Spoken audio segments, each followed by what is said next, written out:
B2 ya. Ya. Bisa lihat ya? Jelas Pak, jelas. Ya. Ini kan sudah Bapak Ibu baca nih kan? B2 nih kan. Jadi kita bicara tentang apa namanya? Tentang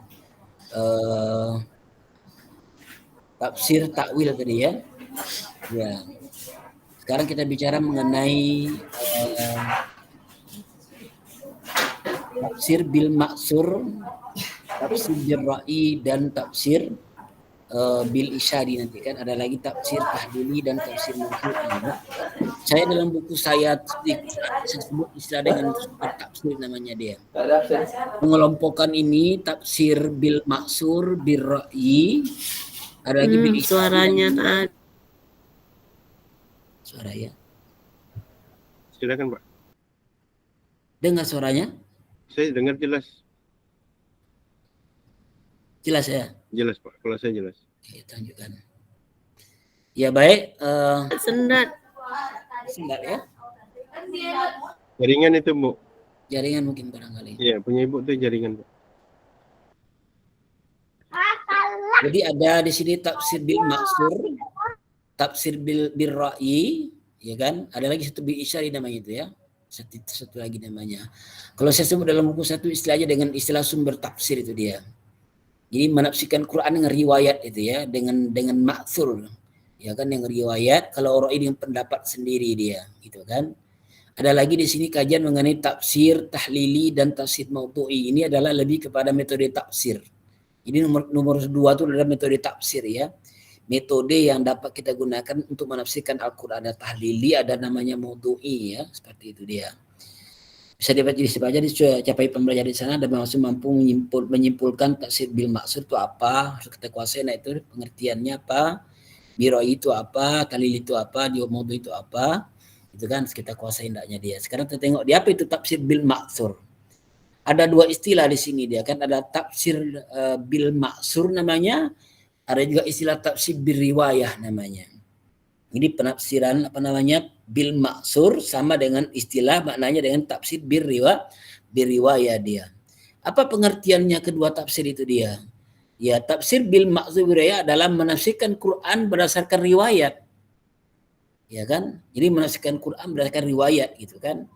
Riwayat baik dari Nabi atau dari sahabat Nabi, dari Al-Quran sendiri begitu. Jadi dari riwayat sebenarnya dia. Nanti seorang mufassir itu menjelaskan maksud ayat itu tidak hanya pendapat dia, tetapi menggunakan riwayat itu ya, berdasarkan riwayat itu kan. Nah di sini para ulama membaginya ada tiga yang dapat dikategorikan tafsir bil maksur itu. Pertama tafsir Quran bil Quran ya. Ya. Jadi tafsir Quran bil Quran artinya menafsirkan Quran dengan ayat yang lain itu ya. Terkadang kita membaca sebuah ayat misalnya kita tidak paham dengan makna ayat itu, cari maksudnya dalam ayat yang lain. Karena Quran terkadang bicara suatu masalah pada sebuah surat misalnya dan diulang lagi pembicaraan pada surat yang lain. Sehingga mungkin menggunakan bahasa yang berbeda barangkali dia. Sehingga yang tadi itu tak dipahami oleh kita, maka bisa kita paham melalui bantuan ayat yang lain dari itu dia. Ini kan, ini dibuat contoh nih oleh penulis apa namanya modul ini ya. Ya dengan tafsir riwayat ini kan. Contohnya, ini contoh dibuat di sini kan. Ada Quran misalnya, wallahu alladzi la ilaha illahu gitu kan. Dan seterusnya dia adalah tentang asma Allah Subhanahu wa taala, tentang Allah Subhanahu wa taala, siapa Allah itu gitu kan. Dijelaskan dalam ayat ini dia. Ya. Dan juga bisa dibaca dalam ayat yang lain gitu kan. Di sini dijelaskan oleh penulis beberapa modulnya ya menafsirkan berada di surat yang lain. Misalnya pada surat Ikhlas ayat pertama menjelaskan tentang ketauhidan ya, ditafsirkan oleh ayat berikutnya yaitu ayat kedua. Kalau Allah ahad kan Allahus samad itu kan. Ya seperti itu dia contohnya. Dan keempat. Namun ayat pertama surat Ikhlas tentang ketauhidan itu dapat ditafsirkan lagi oleh ayat yang lain. Ini dia ayatnya, ya kan? Surat apa nih? Surat Al-Hasyr ini begitu dia. Jadi terkadang suatu ayat dijelaskan maksudnya oleh ayat yang lain begitu ya. Itu namanya tafsir Quran bil Quran namanya itu. Saya kalau mengajar, saya buat contoh, selalu contoh saya kutip itu adalah contoh tentang penafsiran Al-Quran tentang cerita Nabi Adam misalnya. Allah berkata dalam surah Al-Baqarah itu, "Fatalaqa Adam min rabbi kalimatin fataba alaihi." Ayat itu kan menjelaskan tentang cara Adam bertaubat kepada Allah Subhanahu wa taala setelah dia memakan buah khuldi itu. Fatalaqa Adam min rabbi, maka Adam pun mendapatkan beberapa kalimat dari Allah untuk bertobat, ya kan? Nah, pertanyaannya apa tafsir kalimat itu? Apa makna kalimat yang ada dalam kalimatin dalam ayat tadi itu dia? Ya kan? Tidak dijelaskan tuh dalam ayat itu, tidak dijelaskan dia. Tetapi ada penjelasannya dalam ayat yang lain. Surat apa namanya? Surat Al-A'raf misalnya. Allah berkata dalam Al-A'raf di mana Adam dengan Hawa menyesali perbuatannya, lalu dia berkata, qala rabbana zalamna anfusana wa illam taghfir lana wa tarhamna lanakunanna minal khasirin. Ya kan? Ya di mana Adam dengan Hawa bertobat dengan membaca Rabbana zalamna anfusana. Berarti kalimat yang dimaksud oleh ayat Al-Baqarah tadi itu adalah Rabbana zalamna tadi itu dia. Rabbana zalamna anfusana wa illam taghfir lana wa tarhamna lanakunanna minal khasirin dia. Lalu kita tafsirkan kalimatin dalam Al-Baqarah tadi menggunakan Rabbana zalamna yang ada dalam Al-Baqarah dalam Al-A'raf tadi. Itu namanya tafsir Quran bil Quran, salah satu bentuk tafsir bir riwayah atau bil ma'thur begitu dia. Bisa dipahami kira-kira kan? Dan banyak contoh lain lagi dia. Banyak contoh lain lagi begitu kan?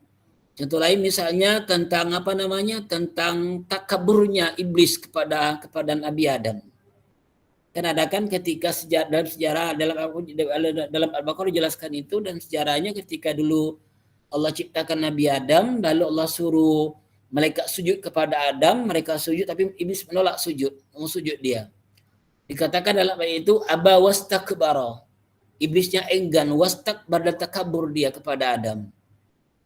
Ya kan? Nah, kalau kita ingin menafsirkan kata istakbara itu apa maksud istakbara, kayak apa takabur Adam dari si iblis tadi itu kepada Adam? Itu tidak jelaskan dalam Al-Baqarah itu. Tetapi ada penjelasan dalam ayat yang lain, dalam surat yang lain, juga dalam Al-A'raf dijelaskan di sana dia. Di mana ketika iblis menolak sujud kepada Adam, Allah berkata kepada iblis, apa kata Allah? Ma manaka alla tasjuda iz amartuk. Iblis, kenapa engkau tak masuk kepada Adam? Kau sudah aku perintah, kata Allah Subhanahu wa taala. Maka iblis menjawab, apa kata iblis? Ya ana khairum minhu. Khalaqtani min nar wa khalaqtahu min tin. Aku kan lebih hebat daripada Adam. Kau ciptakan aku dari api dan kau ciptakan Adam dari tanah. Itu bentuk takbur iblis tadi itu. Lalu kita tafsirkan kata-kata istakbaro dalam surah Al-Baqarah tadi itu menggunakan surat Al-A'raf tadi. Ana khairum minhu tadi kan. Itu namanya tafsir Quran bil Quran namanya. Juga salah satu bentuk tafsir bir riwayah atau bil ma'thur begitu dia. Itu diantara contoh ya menafsirkan Quran dengan Al-Quran juga dia. Dan hebatnya lagi Quran itu terkadang juga tidak hanya dijelaskan dalam ayat yang lain. Quran terkadang juga dijelaskan ayat berikutnya dia. Jadi ayat-ayat yang bersambung dengan sebuah ayat misalnya juga menjelaskan maksud ayat sebelumnya terkadang dia. Itu dalam kajian ulum Quran disebut dengan istilah munasabatul ayat namanya itu dia. Munasabatul ayat gitu kan. Misalnya Allah berkata, "Dzalikal kitabul la raiba fihi hudal lil muttaqin." Quran itu petunjuk bagi orang yang bertakwa. Lalu ayat berikutnya, "Alladzina yu'minuna bil ghaibi." Nah, kata-kata alladzina yu'minuna bil ghaibi adalah menafsirkan kata-kata muttaqin. Di ayat kedua tadi itu. Ya kan? Nah, dia tafsirkan itu dia. Alladzina yu'minuna bil ghaibi yuqimunas salata wa mimma razaqnahum yunfiqun. Nah, seterusnya itu menafsirkan kata-kata muttaqin. Siapa itu muttaqin? Al-muttaqin adalah alladzina yu'minuna bil ghaibi wa yuqimunas salata dan seterusnya begitu dia. Itu namanya tafsir Quran bil Quran juga dia. Tapi dalam kajian yang lebih spesifik disebut dengan istilah munasabatul ayat, ketergantungan atau keterkaitan sebuah ayat dengan ayat yang lain. Ayat suatu ayat dengan ayat sebelumnya atau sesudahnya begitu dia. Itu contoh tafsir Quran bil Quran, salah satu tafsir bil maksur tadi itu. Kira-kira bisa dipahami? Ada yang bertanya sampai di situ? Iya Pak, Assalamualaikum Pak, Pak Humidi lagi Pak. Salam. Ya, Nah, silakan. ya Pak, tadi Bapak telah menjelaskan, Alhamdulillah kami sudah mulai memahami itu. Cuman gini Pak, jadi dalam Al-Quran itu ada nanti ayat yang membahas itu ada beberapa ayat. Sebenarnya di situ kalau Bapak jelaskan tadi itu saling menafsirkan. Bukan Iya. bukan tumpang tindih Pak ya. Ada Tidak yang begini. pemahaman yang didapatkan seolah-olah ayat itu tumpang tindih karena satu ayat dengan yang lain itu hampir-hampir sama. Pohon Pak itu penjelasannya karena di masyarakat timbul seperti itu karena mungkin ketidakpahaman tentang tafsir Quran bil Quran dari Pak. Terima kasih Pak. Itu aja tanya Pak. Pengulangan sifatnya itu ya, berarti Ya, pengulangan. ya. Ada pengulangan ayat ya, ada pengulangan ayat yang mirip atau bahkan sama dia. Sama betul ayat yang diulang tadi itu gitu kan. Itu dalam kajian umum Quran namanya at-tikrar fil Quran namanya. Salah satu pokok bahasan itu Pak ya. Kalau kita mengkaji ulumul Quran, salah satu pokok bahasanya adalah at-tikrar fil Quran, pengulangan dalam Al-Quran gitu dia. Ya kan? Yang dekat saja lah misalnya dalam Al-Fatihah misalnya ada ayat yang diulang di situ. Bismillahirrahmanirrahim. Alhamdulillahirabbil alamin. Ar-Rahmanirrahim. Sudah ada tadi kan dalam bismillah. Betul kan? Kata-kata Ar-Rahman sudah ada dalam bismillah. Ada lagi ayat berikutnya Rahmanirrahim begitu dia. Ada pengulangan kata di sana, pengulangan ayat di sana dia begitu kan. Nah itu dalam kajian ulum Quran itu dibahas dalam sebuah pokok bahasa namanya at-tikrar fil Quran, pengulangan dalam Al-Quran dia. Para ulama menyimpulkan, ya secara garis besar mereka menyimpulkan bahwa pengulangan itu adalah ada beberapa hal yang perlu ditengok di sana dia. Pertama adalah walaupun ayatnya sama, tapi terkadang dia punya makna yang berbeda dia. Mungkin terjemahannya sama memang, persis sama terjemahannya, tapi punya maksud yang berbeda dia. Jadi tidak selalu ayat yang sama redaksinya punya maksud yang sama dengan ayat yang lain begitu ya. Tergantung konteks perbincangannya. Sekarang kita contohkan dari ayat yang saya baca tadi, Al-Fatihah tadi kan. Misalnya Bismillahirrahmanirrahim, dengan nama Allah pengasih penyayang. Nanti ada lagi dalam ayat berikutnya Ar-Rahmanir-Rahim, pengasih penyayang begitu kan. Nah, itu punya makna dan maksud berbeda dia. Ar-Rahman Ar-Rahim dalam ayat pertama dalam ayat Al-Fatihah dalam basmalah tadi itu maksudnya adalah kasih sayang Allah kepada orang yang membacanya, kepada orang yang memulai pekerjaan dengan basmalah tadi itu dia. Ya kan? Kan mana basmalah itu mana basmalah itu? Ya, maknanya adalah aku mulai kerjaku dengan basmalah, dengan nama Allah pengasih penyayang. Bapak minum misalnya, Bismillahirrahmanirrahim, minum kopi gitu kan. Itu apa maknanya itu dia? Maknanya adalah saya minum kopi ini dengan nama Allah pengasih penyayang dia. Jadi artinya kasih sayang Allah dalam ayat itu adalah kaitannya dengan orang yang minum tadi. Dengan pelaku pekerjaan tadi itu dia. Ya, tapi Ar-Rahman Ar-Rahim dalam ayat Al-Fatihah berikutnya itu adalah kasih sayang Allah yang dikaitkan dengan Rabbil Alamin. Kan? Alhamdulillahi Rabbil Alamin baru Ar-Rahman Ar-Rahim kan? Artinya Allah mengatur alam ini dengan Rahman dan Rahimnya. Nampak kira-kira bedanya di situ dia? Katanya sama kan? Ar-Rahman Ar-Rahim juga, tapi maksudnya beda dia. Yang Ar-Rahman dalam ayat itu maksudnya adalah kasih sayang Allah dalam mengatur alam semesta, Rabbil Alamin tadi. Tapi dalam basmalah tadi maknanya lain lagi dia. Kasih sayang Allah yang akan dilimpahkan kepada orang yang memulai pekerjaannya dengan basmalah tadi itu dia. Permohonan hamba kepada Allah Subhanahu wa taala, begitu dia di situ. Jelas ya. Jadi walaupun dia sama, ada pengulangan di situ dia. Ya, dia punya maksud yang berbeda begitu dia. Tidak sama. Jadi tidak tumpang tindih istilah di situ dia. Beda dengan bahasa kita, dengan tulisan kita buat makalah misalnya tumpang tindih gitu kan. Memang pengulangannya sama persis, maksudnya sama saja dia. Tapi demikian dia Quran diulang katanya dia punya makna yang berbeda dia. Maksud yang berbeda begitu kan. Misalnya dalam surah Ar-Rahman berapa kali itu? Fabi ai alai rabbikum tukadziban itu kan. Itu maksudnya adalah dia enggak sama tuh dia maksudnya. Walaupun kosakatanya sama dia. Tentu yang dimaksud adalah nikmat yang mana yang dimaksud di situ? Nikmat yang diperbincangkan dalam ayat sebelumnya. Nah, kan berbeda ayatnya sebelumnya tadi ya. Dalam setiap fabi ala tadi kan beda ayatnya semuanya itu dia. Itu yang pertama kesimpulan para ulama. Jadi artinya ya redaksinya dia sama tapi tujuan dan maksudnya berbeda walaupun terjemahannya sama juga begitu dia. Yang kedua adalah dalam mana mentaukidkan, mengulang dalam kata mentaukidkan, menguatkan itu ya. Jadi penyebutan itu penguatan begitu sifatnya. Contohnya misalnya uskun anta wa zaujukal jannah. Ya kan? Ya Adam uskun anta wa zaujukal jannah. Hai Adam, tinggallah kamu. Dalam kata-kata uskun sudah ada anta di sana. Ada lagi anta berikutnya dia. Dia pengulangan anta di situ kan? Itu maksudnya adalah litaukid. Untuk menguatkan begitu dia. Itu mungkin jawabannya Pak ya. Terima kasih banyak Pak. Ya, Terima kasih. Assalamualaikum warahmatullahi wabarakatuh. Silakan yang lain ada lagi pertanyaan sebelum kita masuk pada yang lain ya. Pak, ada sedikit Pak. Ya silakan. Mau bertanya nih, Pak. Apakah ada kaitannya dengan penafsiran Al-Quran dengan Al-Quran dengan nas dan mansukh tuh Pak? Ayat ini disalin dengan yang lain. Apakah ada kaitannya dengan penafsiran Al-Quran dengan Al-Quran? Itu ya Pak. Mohon penjelasan dulu. Tidak paham saya tadi. Ayat ini dengan yang lain tadi. Nas dan mansukh. Nas dan mansukh di ayat ini tapi disalin dengan ayat nasih yang dan mansuh. nasih dan mansukh. Nasih dengan mansukh. Iya. Apa ada kaitannya dengan penafsiran Al-Quran dengan Al-Quran ini? Iya. Kalau nasih wal mansuh itu bukan penafsiran, itu sifatnya adalah pembatalan. Pembatalan sebuah hukum oleh ayat yang datang kemudian. Kan nasih wal mansuh kan pengertiannya adalah sebuah nas membatalkan hukum yang berlaku sebelumnya.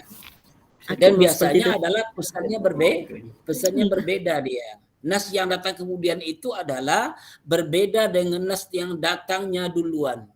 Sehingga ya yang duluan tadi dibatalkan, ya kan hukumnya diganti dengan yang baru gitu kan. Itu yang nasih wal mansuh itu dia. Ya. Itu dia. Jadi itu nasih wal mansuh itu kan dalam bahasa kita kan amandemen itu. Amandemen undang-undang itu kan. Ada undang-undang baru untuk membatalkan undang-undang yang lama begitu dia. Ya kan? Itu. Jadi agak berbeda tuh ya, agak berbeda tafsir bil Quran dia. Di sini adalah nasih wal mansuh itu adalah terjadi biasanya ada pertentangan, ada kontradiksi gitu kan antar nas dengan nas lainnya dia.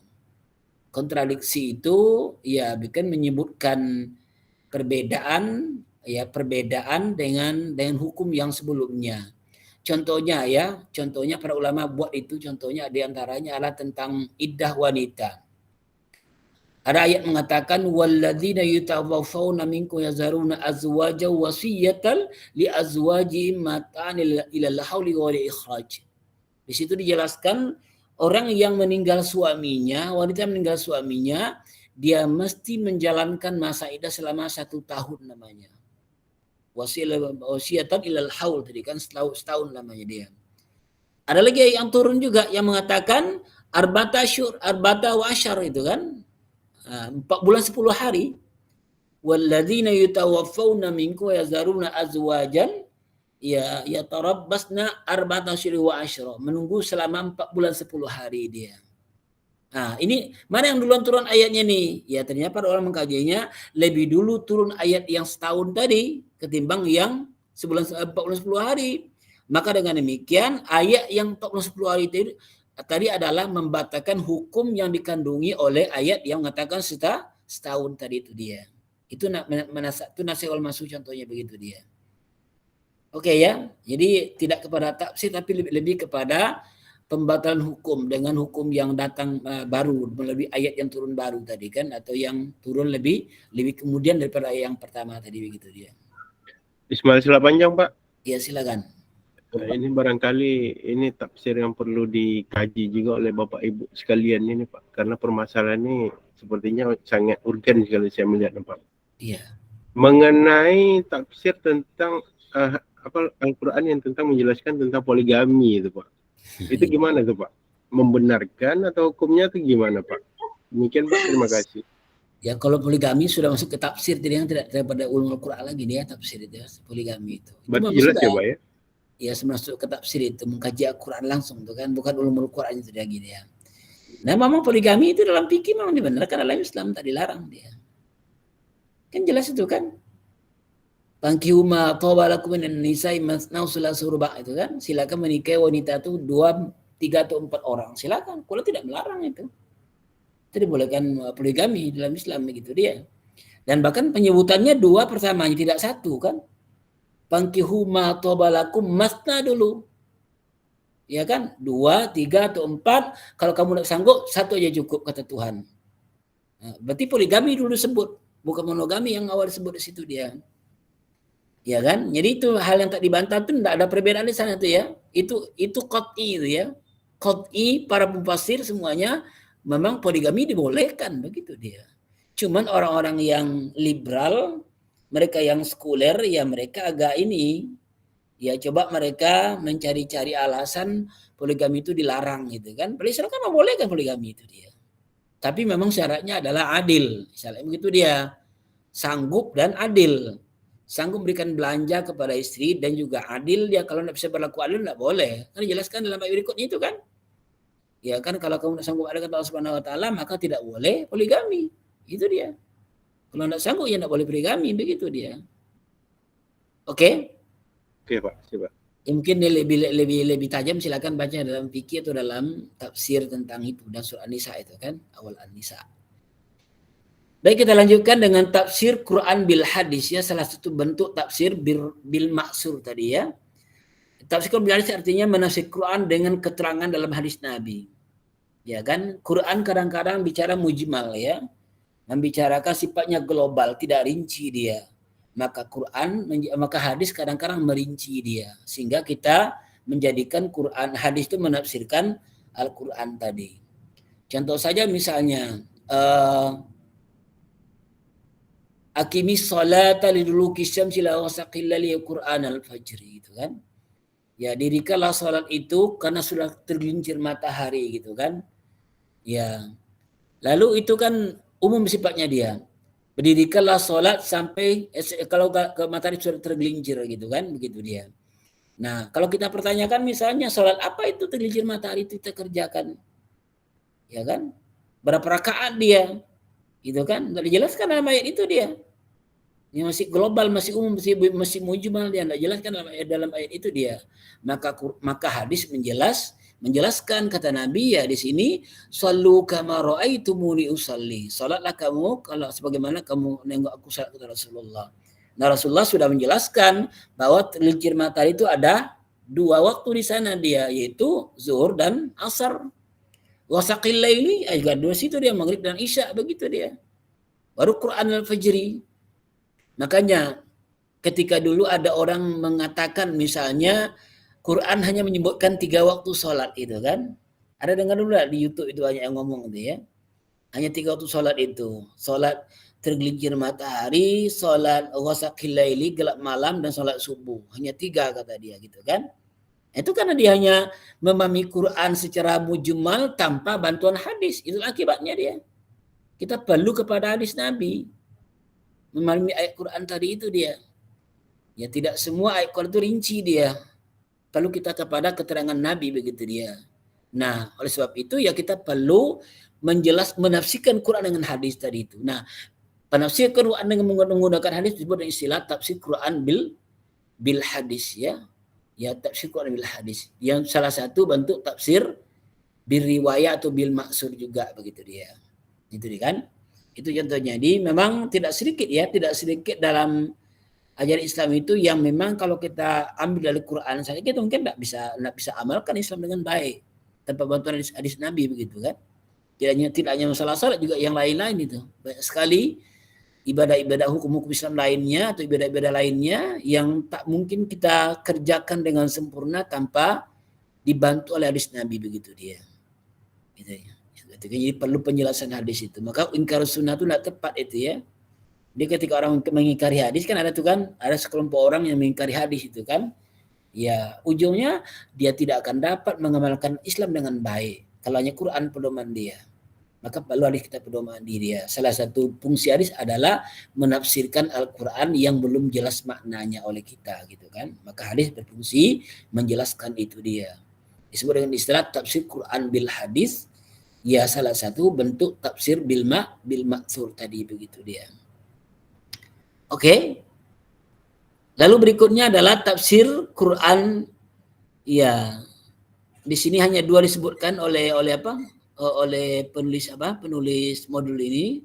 Quran bil Quran tadi kan, Quran bil hadis ya, bil hadis tadi kan. Ya, saya tulis itu ada 4 itu ya, dalam buku saya ada 4, saya jelaskan di sana. Ada lagi tafsir Quran bi qaulis sahabah ya, bi qaulis sahabah. Ini dia ada sini ya, yang ketiga ada ya. Menafsirkan Quran dengan perkataan sahabat dan tabi'in yang ketiga ya. Ya itu dia. Jadi menjelaskan maksud ayat dengan keterangan sahabat Nabi juga disebut dengan tafsir biriwayah namanya.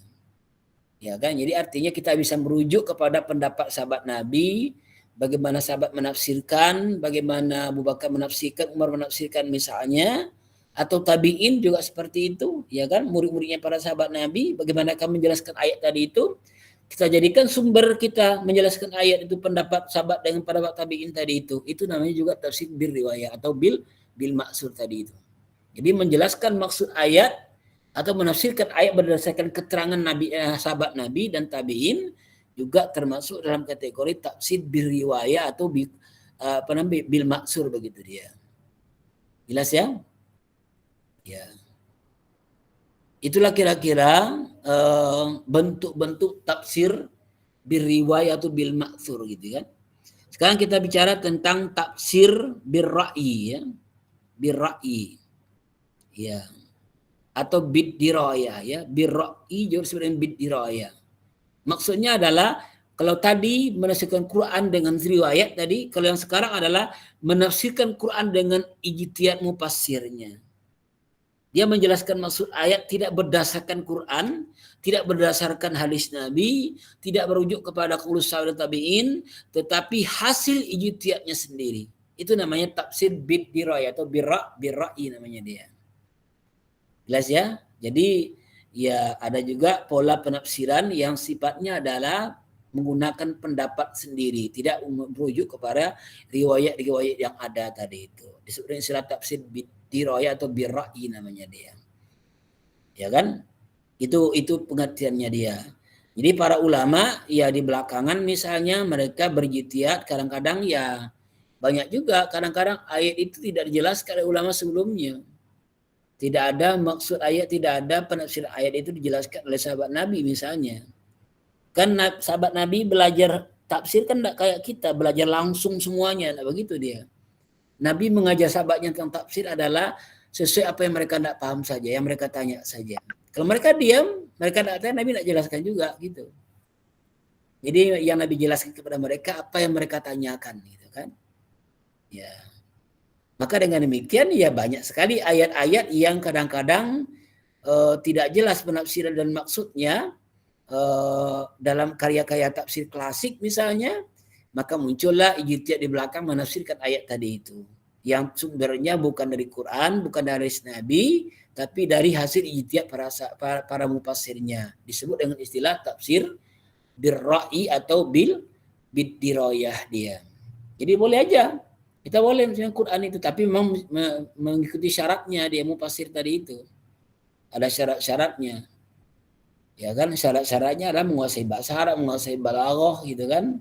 Nausarab, bayan, ma'ani, badi' begitu kan, asbabun nuzul. Jadi menguasai bahasa Arab, pokoknya menguasai bahasa Arab, menguasai sastra Arab atau balaghah tadi kan, dan menguasai ulumul Quran juga dia.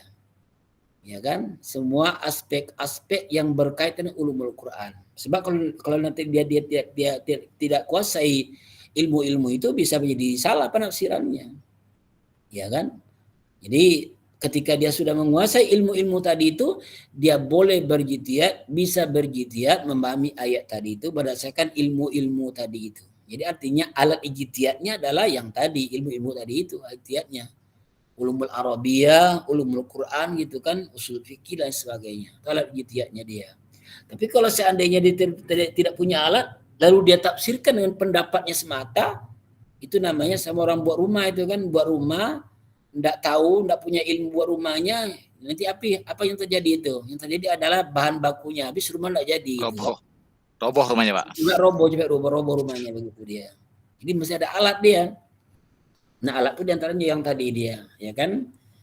Saya jelaskan itu dalam buku saya tafsir apa namanya itu studi Quran sejelas di sana itu bahwa banyak syarat yang mesti dikuasai oleh seorang mufassir kalau dia ingin menggunakan tafsir bid-diraya ini. Gitu kan?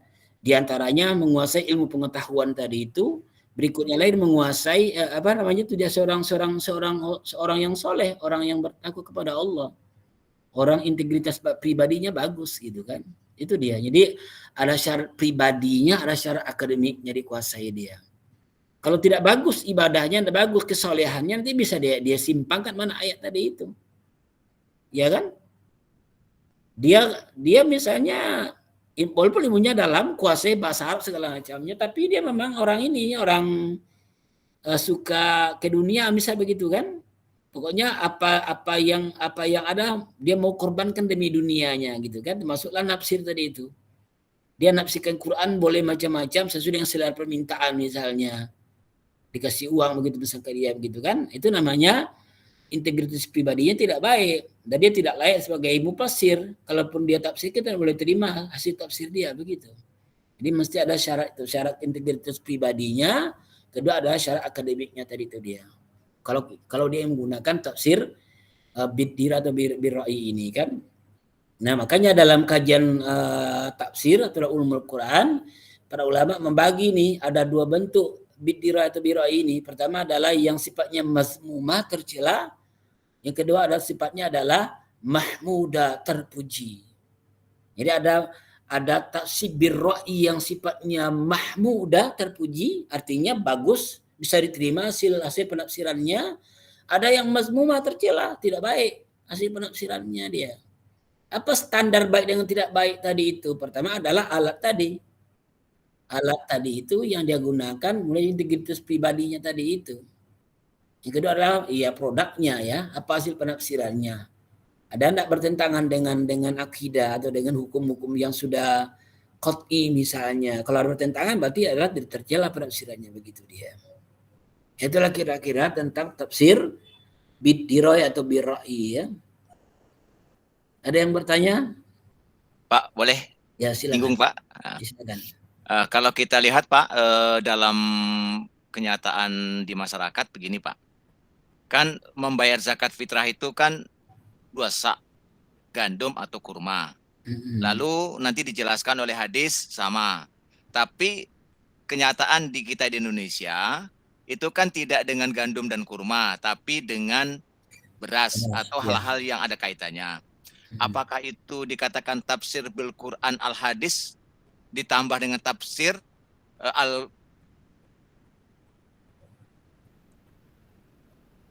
Halo?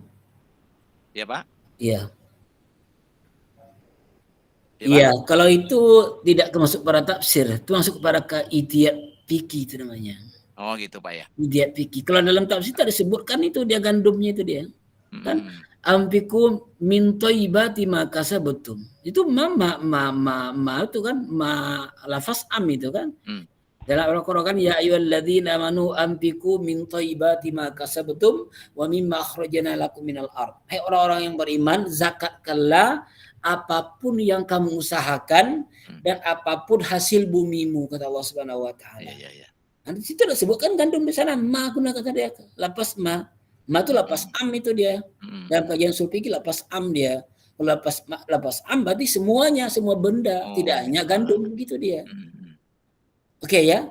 Iya Pak, itu Pak. Ya, Pak. jadi Mungkin saya salah paham. Penyebutan tadi kalau lihat kan gandum, kalau kita mungkin adalah beras itu adalah ijtihad para ulama dalam fikih itu ya, seperti itu. Oh iya. Ya, dalam fikih. Oke, terima kasih Pak ya. Ya. Ya, Assalamualaikum. Silakan yang lain pertanyaannya. Berikutnya adalah tafsir ya, silakan. Ya, Bu Titin silakan. Ini tafsir atau apa? Nggak jelas. Putus. Yang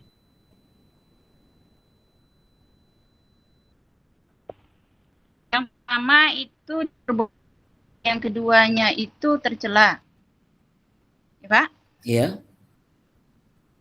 Seandainya di situ kan ada yang diperbolehkan ataupun yang tercela, itu kelemahannya tuh gimana, Pak? Bisa kita membedakan antara yang mahmudah itu tadi dengan yang tercela itu. Iya. Apa beda tafsir birra'yi mahmudah dengan masmumah tadi ya? Yang Ya. tercela dengan yang terpuji dia. Saya sudah jelaskan dari di awal bahwa perbedaannya adalah dari produknya dulu, produk penafsirannya. Bagaimana penafsiran yang dilakukan hasilnya itu dia.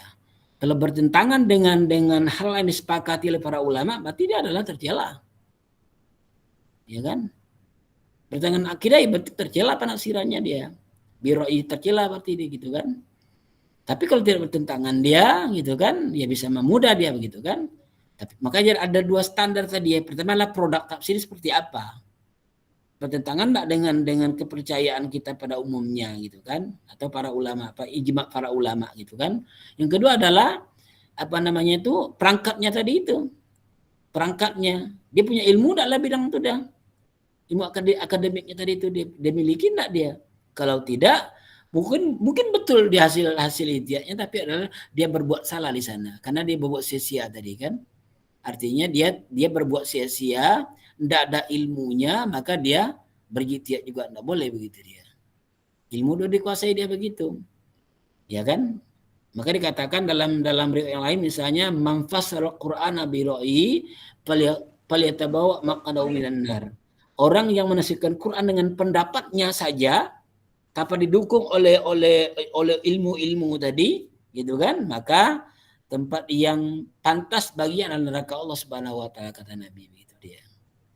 Itu yang tercela itu dia. Jadi bisa dari produknya ditengok, bisa dari kegiatan penafsirannya tadi itu dia punya ilmunya kah atau tidak, atau yang tadi kan apakah dia menafsirkan itu untuk kepentingan orang-orang tertentu misalnya. Ada keperluan duniawi yang dia cari, maka dia pun coba-coba menafsirkan Quran untuk membenarkan tindakan orang itu begitu misalnya kan. Ya. Jelas? Misalnya, ini yang sederhana aja misalnya ya, misalnya dulu ada orang berkampanye itu misalnya orang menolak antara Golkar dengan apa? Dengan P3 dulu ya, maka sekarang dulu pernah saya dengar tuh kecil itu kan, ada orang kampanye. Ya, apa katanya, kita tidak boleh dekat dengan Golkar itu. Golkar itu kan apa itu, pohon kayu itu. Ya kan, ada gambar pohon kan apanya kan? Pohon beringin kan, pohonnya kan? Maka dijadikanlah rujukan ayat Quran oleh dia. Apa katanya? La taqrabah hadhihi syajarah. Yang kau dekati pohon ini kata Allah. Tidak boleh dekati pohon ini. Itu biar yang tercela itu dia. Karena syajarah bukan pohon beringin dimaksud lama itu dia, tapi adalah syajarah pohon khuldi dalam surga itu, ini maksud Al-Quran begitu dia. Jelas ya? Itu contoh yang sederhana saya kira ya, penafsiran yang sifatnya adalah tercela tadi itu dia. Terima kasih, Pak. Iya. Kemudian yang terakhir adalah tafsir bil isyari namanya, atau bil isyarat itu ya, bil isyari itu ya. Yaitu menafsirkan Quran dengan isyarah ya, dengan isyarah dari Allah Subhanahu wa taala. Ini bisyari adalah pendekatan taqarrub ilallah ini ya. Artinya penafsiran Quran yang sifatnya tidak ijtihad, juga tidak sifat riwayat, tetapi adalah langsung pemberian Allah kepada dia, kepada mufassirnya.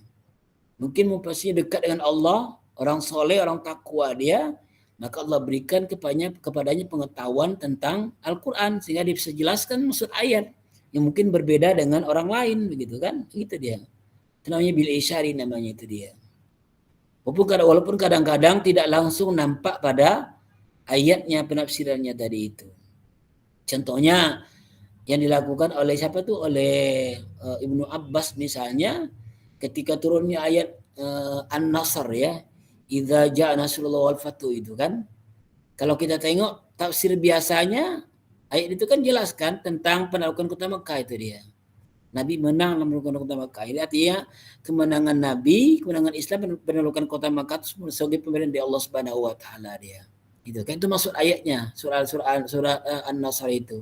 Tapi Ibnu Abbas mengartikan memahami bahwa ayat ini turun ya menggambarkan kepada kita bahwa Nabi tak lama lagi wafat. Gitu. Ada nggak tergambar dalam ayatnya langsung tentang Nabi wafat itu? Tidak ada. Dia tafsirkan ya ayat itu menggambarkan Nabi tak lama lagi wafat. Kenapa? Karena ya sudah selesai tugas Nabi, kata beliau. Sudah Islam Mekah sudah tunduk. Gitu kan? Memang ternyata iya memang begitu Nabi pulang dari Mekah itu ya tidak lama Nabi wafat di Madinah gitu kan, seperti itu dia. Tidak jauh jaraknya dengan haji wada itu kan. Itu dia contoh tafsir ya, tafsir bil isyari tadi itu dia. Dengan memang pemberian dari Allah Subhanahu wa taala. Memang karena memang manusia itu kadang-kadang Allah berikan ilmu kepada dia walaupun tidak ada guru yang mengajarnya. Ada sejelaskan itu dalam tafsir Tarbawi ya, saya baca cari bukunya kalau ada kesempatan kalau ada di sana toko buku gitu ya. Sejelaskan di sana bahwa ilmu itu dari Allah sumbernya. Apapun ilmunya, apakah ilmu yang berkaitan dengan agama maupun yang tidak dengan agama kaitannya. Kayak ilmu mempesain misalnya kayak kajian-kajian fisika, kimia, misalnya kan biologi. Pokoknya saya lah. Dari Allah semuanya sumber ilmu dia. Nah pertanyaannya bagaimana Allah mengajar ilmu kepada manusia itu. Baik ilmu agama tadi maupun ilmu yang sifatnya sains tadi itu dia. Gitu kan. Saya jelaskan dalam buku itu Allah mengajar manusia melalui kalamnya dan melalui alam perbuatannya. Jadi orang-orang sains mengkaji alam, dapat ilmu ilmu Allah yang dia dapatkan, tapi melalui apa? Melalui perbuatan Allah di alam. Seorang ulama besar misalnya, ahli fikih misalnya, ilmu yang dia dapat, ilmu Allah juga melalui apa? Melalui perkataan Allah dalam Quran dan Sunnah Nabi gitu. Artinya ilmu dari Allah sumbernya begitu dia. Nah, dan terkadang Allah juga mengajar manusia tanpa dua sumber belajar tadi itu.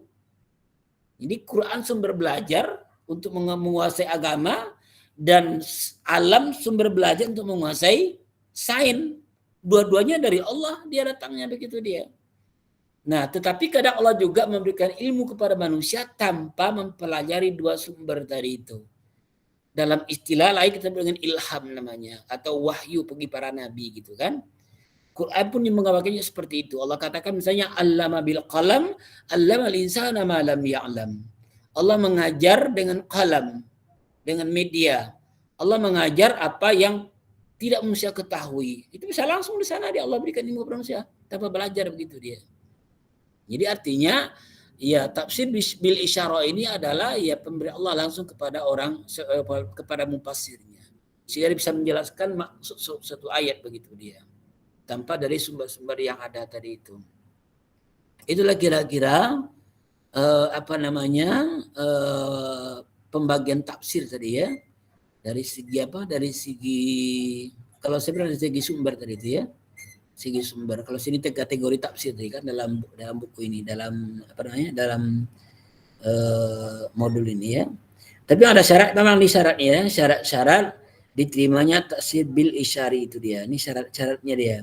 Tidak bertentangan dengan makna lahir, penafsirannya didukung atau diperkuat oleh dalil syar'i dan seterusnya. Ada 5 syarat di sini. Silakan dibaca itu ya.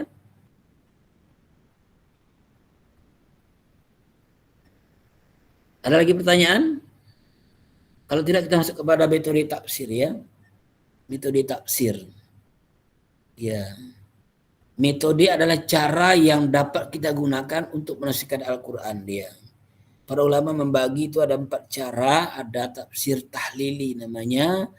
Ada tafsir ijmali namanya. Muqaran dan maudhu'i. Ya kan? Ada 4 cara ya. Tafsir tahlili, tafsir ijmali, muqaran, dan maudhu'i. Apa itu tahlili? Mana bahasanya adalah analisis ya. Metode tahlili, metode analisis. Artinya mufassirnya mengalis ayat-ayat tadi itu dia. Ya kan? Itu maknanya secara bahasa. Secara istilah apa kita artikan? Metode tafsir tahlili adalah metode yang menjelaskan atau yang mengurai segala aspek yang berkaitan dengan ayat Quran yang ditafsirkan tadi itu. Ya kan, nah, secara dari segala aspek, dari berbagai aspek dijelaskan semuanya. Ya mulai dari Al-Fatihah sampai An-Nas itu dia tahlil itu dia. Jadi penafsirannya adalah segala aspek, mungkin aspek bahasanya, aspek hukumnya yang termuat di dalamnya, juga asbabun nuzulnya, nasi wal mansunya gitu kan. Dijelaskan juga dari aspek-aspek bahasa, balaghah, ma'ani, bayannya gitu kan, jelaskan oleh dia secara berurutan, ayat demi ayat, surat demi surat, dari awal sampai akhir. Itu adalah tafsir Talili namanya itu dia.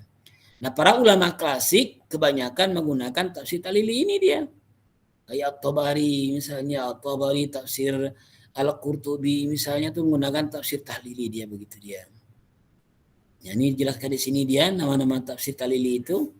Ada tafsir Jamil Ahkam Al-Quran, ada tafsir Jamil Bayan fi tafsir Al-Quran gitu kan, karangan At-Tabari gitu kan, ada tafsir Al-Quran Ibnu Karim karya Tastari gitu kan, dan seterusnya begitu. Ayat Ibnu Katsir begitu kan, dan lain sebagainya. Oke, ini contoh tafsir Tahlili itu dijelaskan dalam modul ini, ya dijelaskan dari segala aspek begitu dia. Itu kira-kira mengenai tafsir Tahlili. Ada yang bertanya? Silakan.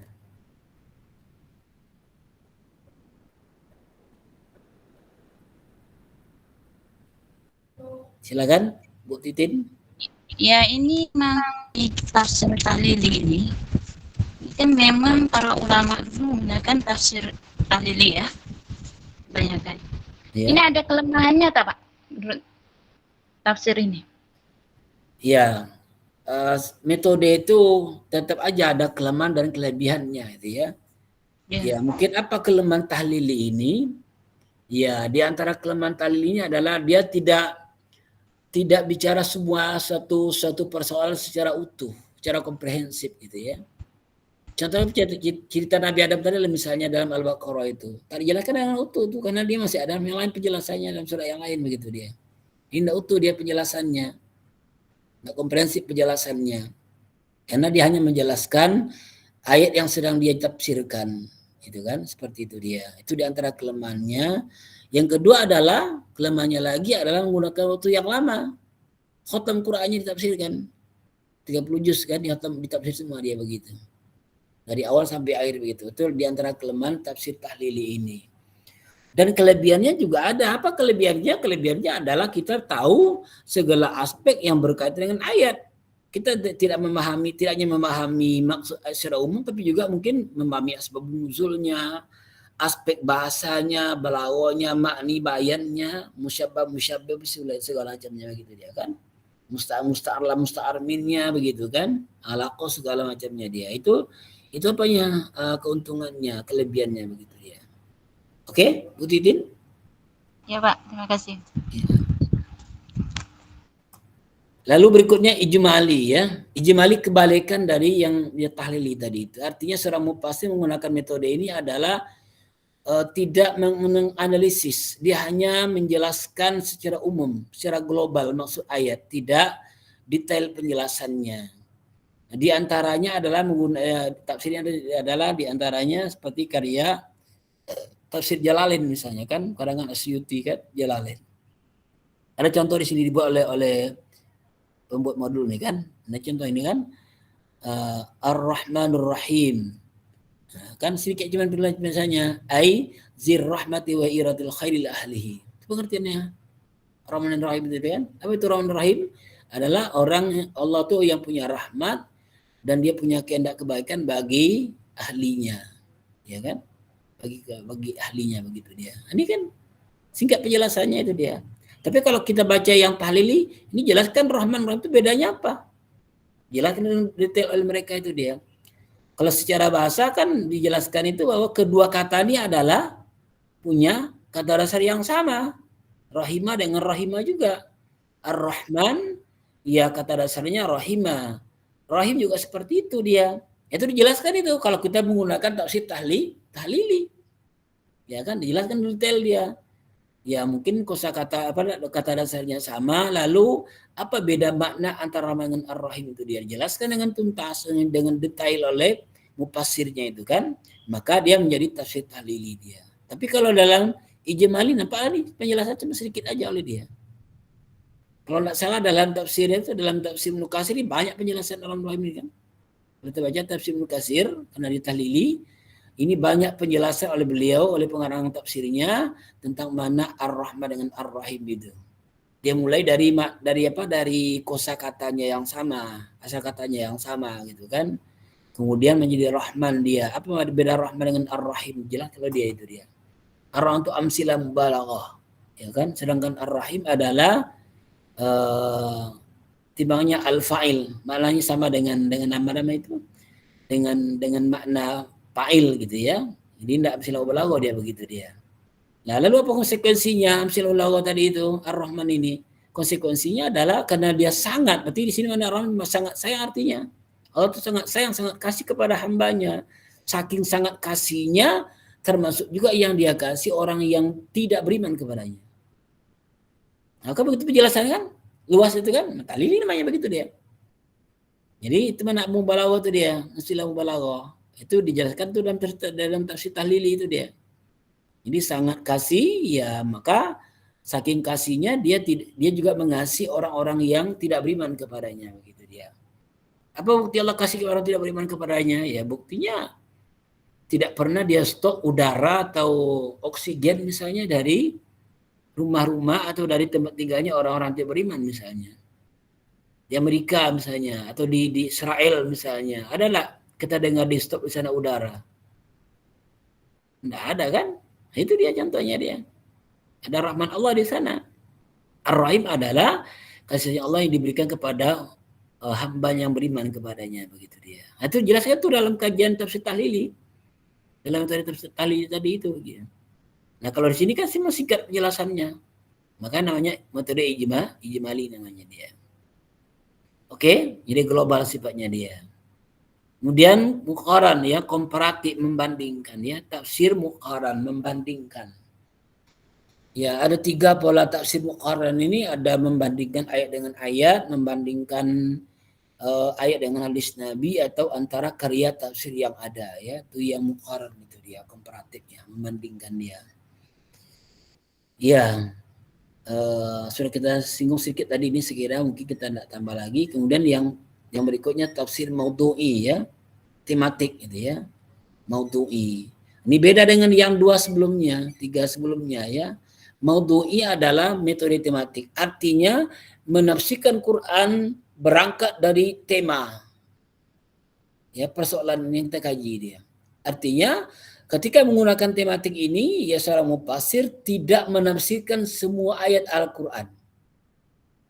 Ini menggunakan metode tematik atau maudhu'i adalah menafsirkan Quran tidak semua ayat Quran dia tafsirkan, tapi adalah ayat-ayat yang berkaitan dengan tema dia saja.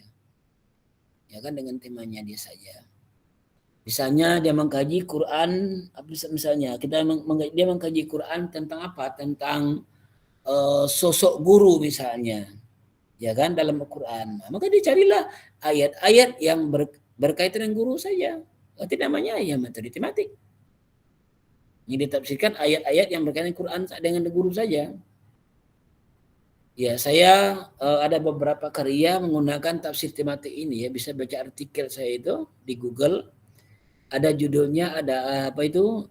Indra manusia dalam perspektif Al-Quran. Bisa tengok di Google itu ya. Itu contoh tafsir maudhu'i itu kan. Kemudian ada lagi yang tulis adalah apa itu? Saya lupa judulnya. Pokoknya tentang manusia itu ya. Ya, manusia, pembagian manusia dalam kajian psikologi itu kan, dalam perspektif Al-Quran itu dia. Itu dia. Jadi ya menggunakan tematik ini atau maudhu'i, saya ya hanya menafsirkan ayat-ayat yang berkaitan dengan indera saja. Ayat yang bicara mengenai indera tidak tafsirkan begitu dia. Itu ya. Itu tematik itu ya. Dan yang berkembang sekarang tematik ini memang terutama bagi mahasiswa S2, S3 misalnya atau S1 yang jurusan tafsir misalnya, mereka selalu menggunakan metode maudhu'i ini dia dalam menyelesaikan studinya pada program itu. Saya ketika S2 dulu juga menggunakan maudhu'i, judulnya adalah Pembelaan Al-Quran kepada Kaum Tertindas. Judul apa itu, judul tesisnya ya. Jadi ya maudhu'nya adalah kaum tertindas itu. Quran membela mereka, gitu dia. Sudah jadi buku sekarang kan, silakan baca itu. Judulnya adalah pembelaan Quran pada kaum tertindas gitu kan. Ketika S3 saya mengkaji tentang menggunakan modul juga kan, yaitu tentang saya kaji tentang dimensi rohani dan pembentukan perilaku manusia. Gitu kan, dalam perspektif Al-Qur'an juga begitu dia. Itu contoh tafsir maudhu'i ya. Ya, kemudian nih langkah-langkah yang dapat digunakan dalam menggunakan tafsir maudhu'i itu dia. Menetapkan masalah yang akan dibahas kan, ya, apa masalahnya? Kita buat judulnya dari masalah tadi itu. Ya. Kalau saya dalam buku saya jelaskan itu lebih detail lagi, tidak seperti ini ya. Nah, langkah-langkahnya. Pertama, langkahnya adalah menjelaskan masalah yang akan dikaji yang dituangkan dalam bentuk judul kan, dalam bentuk apa tema tadi begitu dia. Yang kedua adalah kata kunci dulu dijelaskan di situ dia. Apa kata kuncinya? Apa kata-kata kunci yang ada dalam tema tadi itu yang relevan dengan Al-Qur'an. Ya kan, kalau tidak ada kita bisa payah cari Qur'annya, cari ayatnya gitu kan. Misalnya tadi tesis yang saya buat misalnya pembelaan Al-Qur'an pada kaum tertindas. Atau dalam bahasa Arabnya al-mustad'afin fil Qur'an gitu kan. Ya. Ya, itu judulnya dia. Apa kata-kata kuncinya di situ dia? Ya mustad'afin. Kata-kata mustad'afin itu kata-kata kuncinya. Kaum tertindas itu kata-kata kuncinya dia. Jadi kaum tertindas kata-kata kuncinya, lalu apa bahasa Qur'annya kaum tertindas itu? Al-mustad'afin. Nah, itu dia. Lalu baru dicari ayat-ayatnya. Ayat-ayat yang bicara tentang mustad'afin tadi itu dia. Cari ayat-ayat yang dikumpulkan ayat-ayatnya. Bermasuk ini yang kedua ini kan mengimpun ayat-ayat berkaitan dengan masalah tersebut, dengan mustad'afin tadi misalnya. Cari ayat-ayatnya, ya kan? Cara mencari ayatnya itu dia. Cara mencarinya ada yang klasik, ada yang lebih modern begitu kan. Yang klasik ya baca Qur'annya dari awal sampai akhir. Jumpa mustad'afinnya lalu diambil, baca lagi, jumpa lagi, ambil gitu kan. Tapi itu bisa menggunakan waktu yang lama barangkali itu kan, seperti itu dia. Kalau baca Quran bisa khotam itu satu bulan baru khotam itu kan. Tapi kalau ada lagi cara yang mudah kita gunakan, menggunakan apa namanya itu al-mufaras, al-mu'jam ya, al-mu'jam al-mufaras li alfazil Quran. Nah, untuk mencari mustad'afin dalam Quran itu cukup 5 menit selesai itu dia mencarinya 5 menit gitu kan. Nah, itu dia. Gunakan itu dia. Setelah kita dapat baru kita tulis ayat-ayatnya dalam kajian kita tadi itu, kemudian baru kita tafsirkan ayat-ayatnya, baru kita menjawab pertanyaan di masalah di awal tadi itu. Contoh yang saya buat tadi misalnya mengenai kaum tertindas tadi itu, misalnya apakah Quran bicara tentang kaum tertindas, itu masalahnya yang saya kaji. Yang kedua adalah apakah Quran membela mereka yang ditindas itu. Yang ketiga masalahnya adalah bagaimana bentuk pembelaan Al-Quran pada tertindas itu dia. Gitu kan. Nah jawabannya adalah kaum tertindas pada Al-Quran itu adalah diantaranya di zaman ada wanita. Wanita termasuk kelompok yang ditindas di masa dulu. Sebelum Quran Allah turunkan. Kaum wanita, para budak, anak-anak, itu orang yang ditindas masa itu dia. Orang-orang miskin. Itu kan. Minoritas begitu ditindas mereka itu dia. Apa Quran membela? Quran sangat membelanya. Kayak apa Quran membelanya? Dalam bentuk membuat hukum-hukum oleh Quran tadi itu. Makanya salah satunya itu adalah kenapa ditolak, dibatasi 3 kali tolak itu. Selanjutnya tolak ba'id, nah yang tidak boleh lagi kan, rujuk itu kan. Apa sebab itu? Salah satunya adalah karena Quran membela wanita yang ditindas di masa itu. Sebelum ada pembatasan 3 tolak itu, ya manusia boleh, laki-laki boleh menolak istrinya beribu kali. Tolak, dia pergi nanti mau sampai idahnya, dia datang lagi, dia tolak lagi, sampai ribuan kali boleh. Dilarang masa itu dia. Tersisa tak wanita tuh? Kira-kira tersisa tak wanita dengan cara seperti itu? Ya tersiksa kan wanitanya kan. Dibilang suami istri orang, suami tak ada di tempat. Dikasih belanja. Ya kan? Mau nikah sama laki-laki lain tidak bisa. Dia sebagai istri orang baru itu kan. Maka Quran membelanya. Apa bentuk pembelaan Quran? Membatasi paling banyak 3 tolak itu. Kalau sudah 3, tidak bisa rujuk lagi dia. Tolak ba'id namanya. Itu contoh ya. Contoh pembelaan Quran pada kaum tertindas itu. Dan masih banyak yang lain lagi ya, bentuk-bentuk pembelaan itu dia. Saya kira itu sudah jam 10. Ada yang bertanya silakan.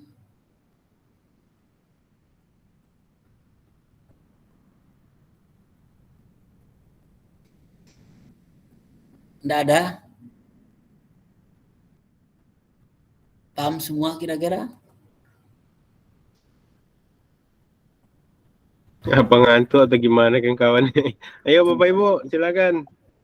Pak Kiri. Untuk metode kayaknya udah sedikit paham, Pak. Terima kasih. Iyalah. Kalau tak ada lagi tutup dulu ya, silakan belajar lagi. Ya, dan juga jawab soal-soal yang ada yang telah disampaikan itu ya. Semoga lulus hendaknya nanti.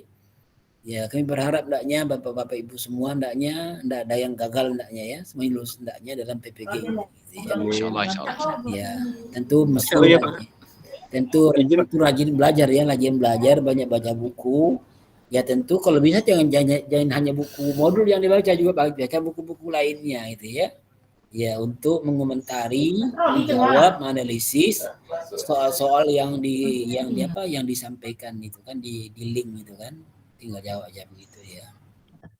Silakan Pak Ismail mau tanya tadi. Alhamdulillah saya tadi sempat juga mengejarkan pretest itu Pak, masih bisa dikerjakan, alhamdulillah selesai. Alhamdulillah, oke. Siapa lagi yang belum tadi? Tanyakan aja kalau gitu. Aku Mary masih bisa, ada kesempatan Pak, masih bisa di login. Oke, gitu. Ada lagi pertanyaan? Nggak ada. Itu aja. Nah, pertemuan kita yang kedua kapan? Kan 2 kali nih pertemuan ini kan? Iya Pak. Kapan maunya pertemuan yang keduanya? Apakah di hari ketiga nanti? Hari ketiga aja lah ya. Kalau boleh Pak, siap Pak. Berarti hari Sabtu ya. Iya, Sabtu. Hari Sabtu jam berapa maunya? 7 atau jam 8 Sabtu itu?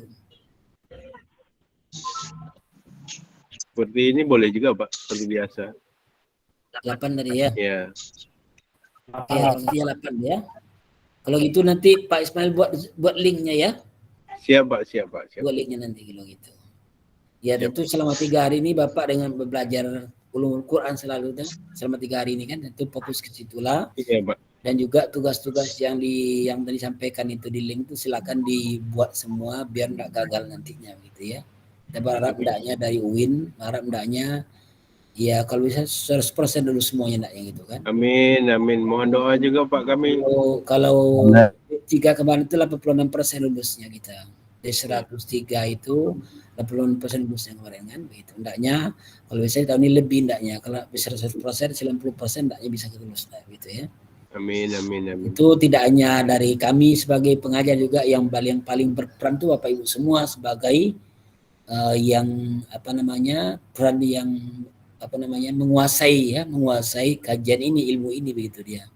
Karena memang kalau kita kaitkan dengan teori belajar ya, kira kan tolibul ilmi kan, tolib itu kan pencari maknanya, penjatuh aktif dia kan, subjek itu dia. Jadi menjadi mahasiswa jadi subjek, pelaku dalam belajar, tidak hanya menerima dari dosennya saja, tapi ada pelaku dalam belajar. Pelaku tentu dia sibuk belajar begitu dia. Walaupun juga Bapak sibuk mungkin barangkali di sekolah, tapi kalau salah sekarang sudah libur ya. Belum Pak, masih ujian Pak. Masih ujian, tapi enggak begitu apalah gitu kan. Iya. Libur lah begitu ya. Itu saja sekira, sampai jumpa hari Sabtu depan pagi jam 8. Dan silakan juga kerjakan tugas-tugas yang diminta itu di link itu kan. Demikian kita tutup bacakan alhamdulillah. Alhamdulillahirabbil alamin. Alhamdulillah. Assalamualaikum warahmatullahi wabarakatuh. Waalaikumsalam. Waalaikumsalam. Waalaikumsalam warahmatullahi wabarakatuh. Waalaikumsalam warahmatullahi wabarakatuh.